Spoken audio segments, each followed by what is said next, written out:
Hey babe, this is Joanna here again, or you can call me Solomina. Today we're looking at Numbers 18 verses 8, carrying on from last week. This section is called Offerings for Priests and Levites.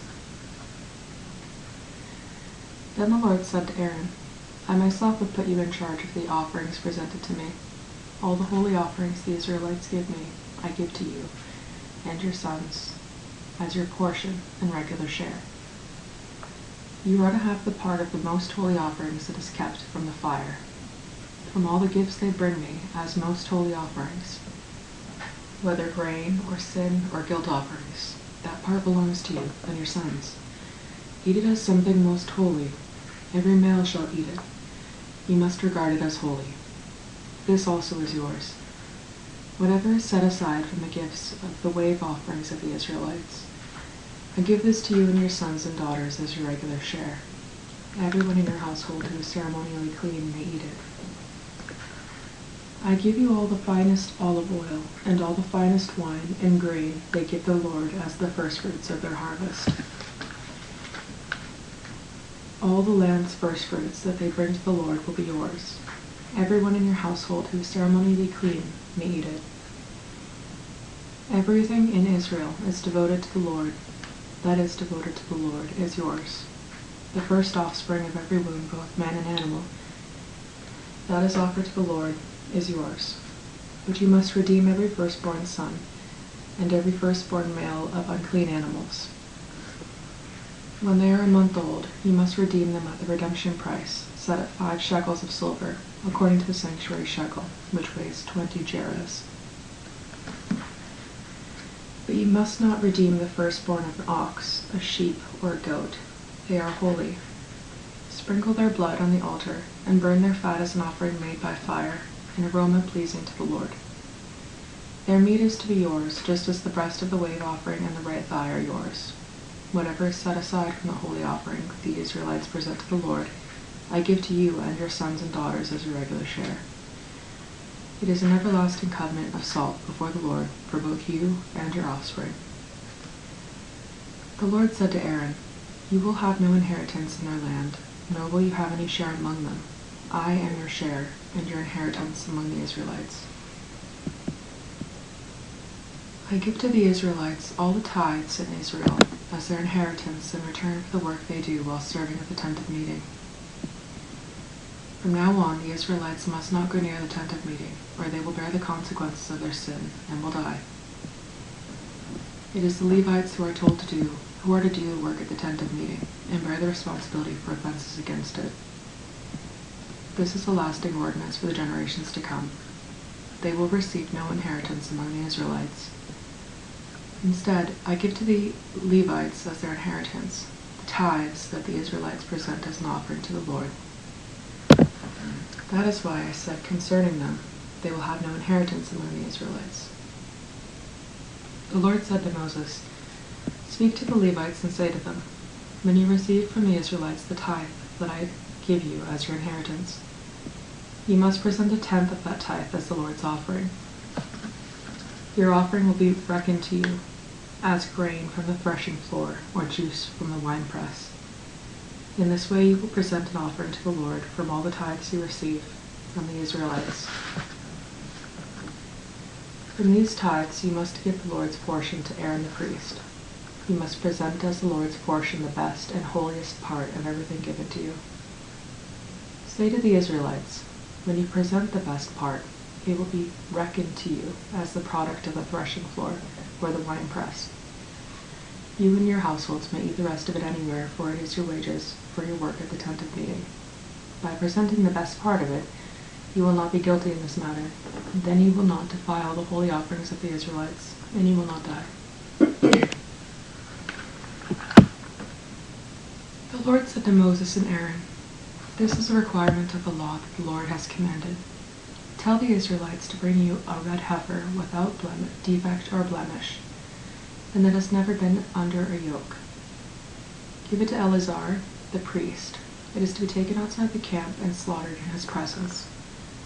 Then Eleazar the priest is to take some of its blood on his finger and sprinkle it 7 times toward the front of the tent of meeting.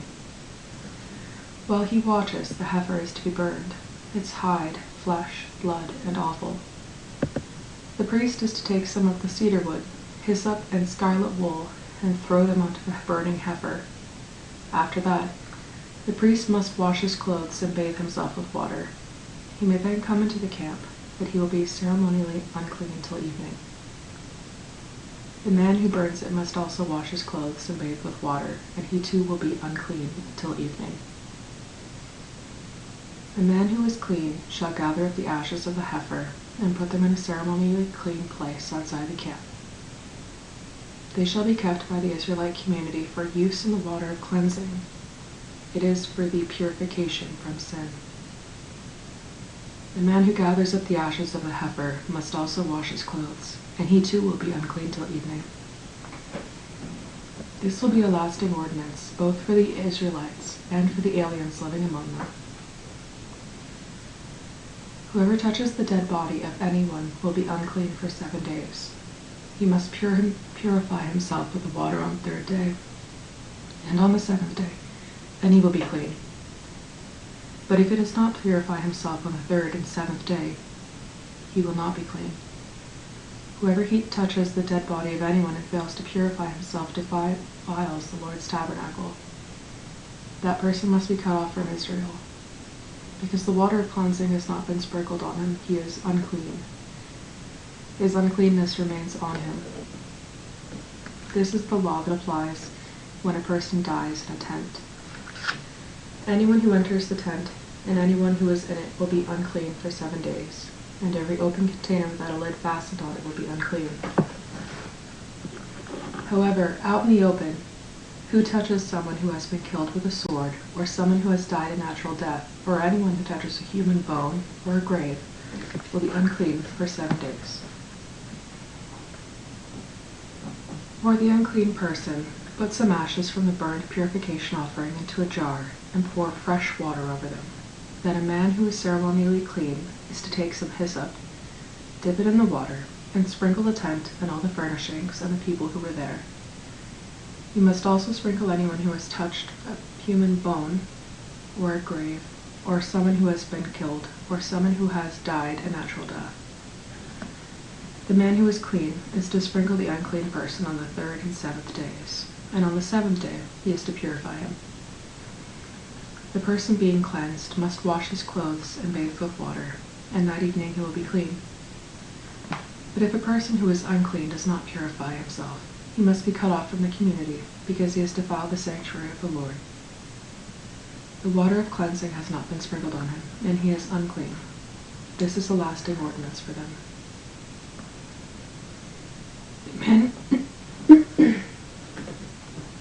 The man who sprinkles the water of cleansing must also wash his clothes, and anyone who touches the water of cleansing will be unclean till evening. Anything that an unclean person touches becomes unclean, and anyone who touches it becomes unclean till evening.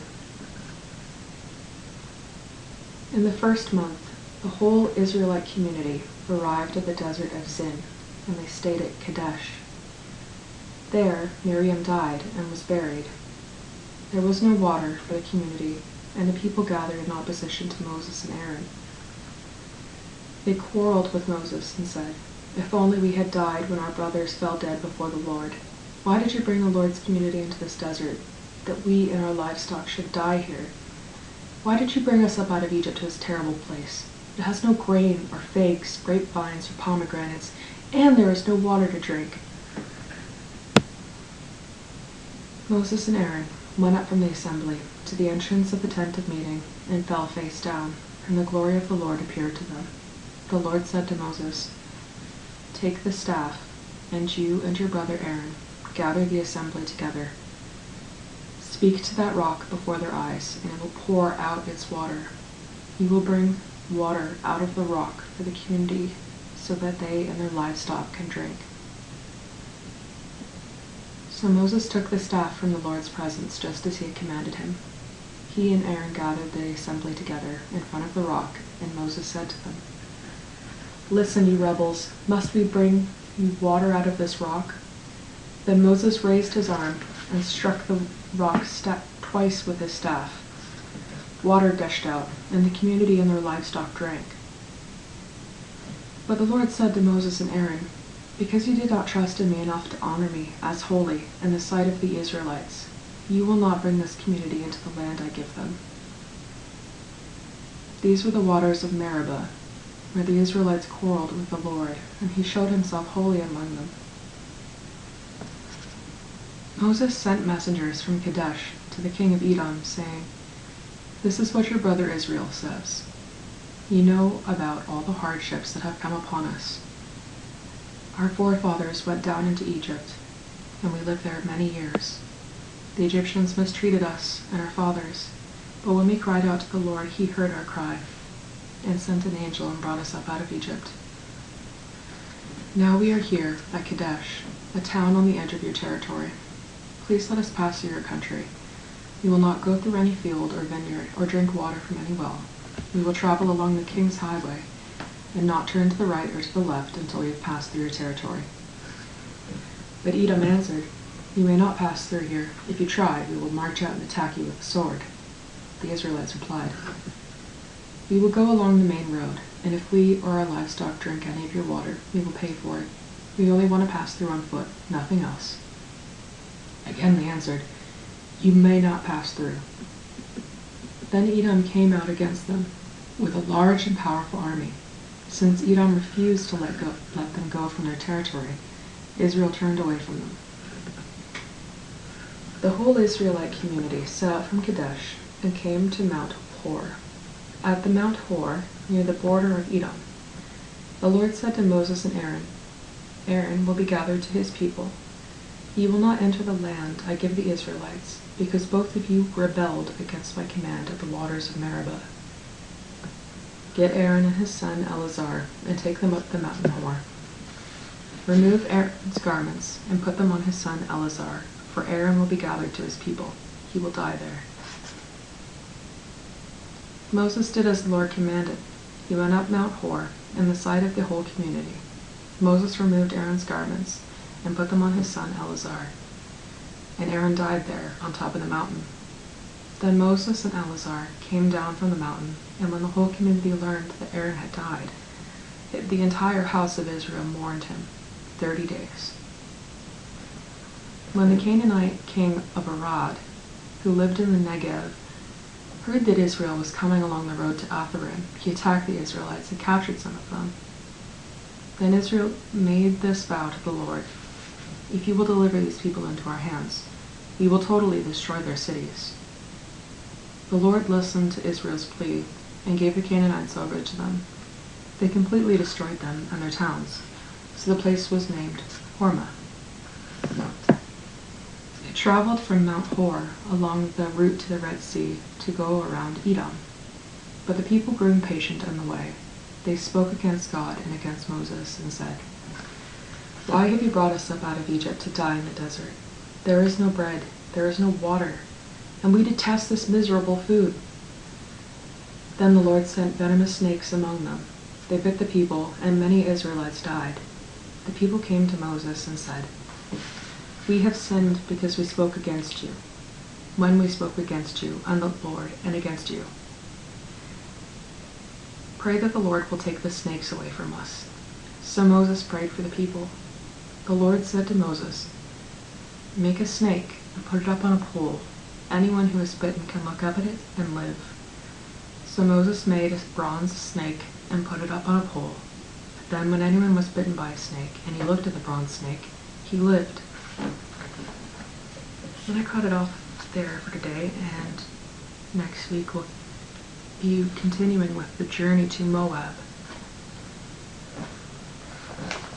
And to end this episode this week, I'm going to be reading Psalm 29 and 30, since it was the 29th when I started this. Ascribe to the Lord, O mighty ones. Ascribe to the Lord glory and strength. Ascribe to the Lord the glory due his name. Worship the Lord in the splendor of his holiness. The voice of the Lord is over the waters. The God of glory thunders. The Lord thunders over the mighty waters. The voice of the Lord is powerful. The voice of the Lord is majestic. The voice of the Lord breaks the cedars. The Lord breaks in pieces the cedars of Lebanon. He makes Lebanon skip like a calf, Syrian like a young wild ox. The voice of the Lord strikes with flashes of lightning. The voice of the Lord shakes the desert. The Lord shakes the desert of Kadesh.